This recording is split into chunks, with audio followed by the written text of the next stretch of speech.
আসসালামু আলাইকুম এভরিওয়ান। আসলে ইরান এবং যুক্তরাষ্ট্র ইসরায়েল যে যুদ্ধটা চলছে, এই যুদ্ধটা কিন্তু আসলে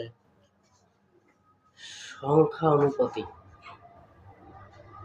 নিজেদের ক্ষমতা দেখানোর যুদ্ধ। এই যুদ্ধে কিন্তু অনেকেই শঙ্কিত অনেক দেশ। সেই ভীত শঙ্কিত দেশগুলো ইসলামী যে দেশগুলো রয়েছে, ইসলামী মাইন্ডের যে দেশগুলো, তারা কিন্তু ইরানের পাশে দাঁড়ায়নি।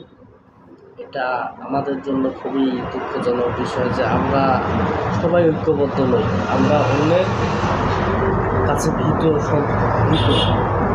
আমরা অন্যের কাছে একটু নিজেকেই অনেক ছোট মনে করি। অতএব এই দেশগুলো, মুসলিম যে আশেপাশে যে কান্ট্রিগুলো রয়েছে, এই কান্ট্রিগুলো যদি সবাই একজোট হয়ে প্রতিহত করত এই যুক্তরাষ্ট্রকে, তখন কিন্তু তারা লেজ গুটিয়ে পালাতো বলে আমরা বিশ্বাস করি। কিন্তু ভাগ্যের কি পরিহাস, আমরা সবাই এখন পর্যন্ত ঐক্যবদ্ধ হতে পারিনি।